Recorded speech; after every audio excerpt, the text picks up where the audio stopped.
Paano ka kikita sa iyong Facebook profile or sa Facebook page kung walang star icon yung mga video na ina-upload mo kahit na monetize ka naman? Ano nga po ba yung problema? Yan po yung ipapaliwanag ko po sa inyo ngayong araw na ito. Panoorin nyo po ito hanggang huli dahil meron po akong tatlong ipapaliwanag para maibalik nga po yung star icon po na yan. Pumunta po kayo sa inyong Facebook profile or sa inyong Facebook page, pumunta po kayo sa inyong professional dashboard. Sundan nyo lang po yan. Pagkatapos po niyan, pumunta po kayo sa monetization. At dyan po sa monetization guys, makikita nyo nga po natin yung ating star. O diba, monetize na po tayo. So ngayon guys, dun sa pinakataas po na yan guys, meron po kayo makitang settings po dyan na i-click po natin. Kailangan po naka-enable po yan, naka-blue. So pag yan po ay naka-enable na, wala ka pa ring star icon. Ang pangalawa po niyan, pupuntahan po natin ngayon yung ating mga video sa Reels.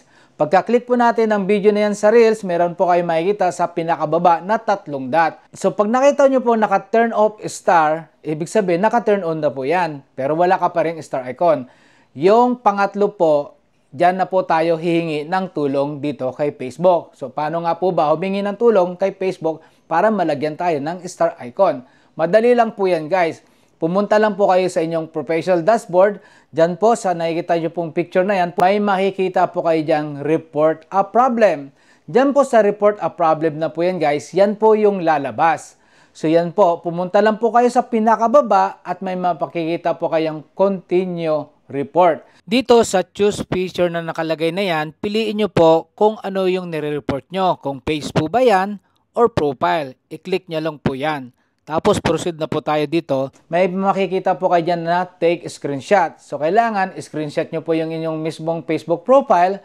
Pagkatapos pumunta po kayo sa inyong monetization, dun po sa start, screenshot nyo rin po yan. At the same time, ipakita nyo rin po na naka-screenshot po na naka-enable nga po.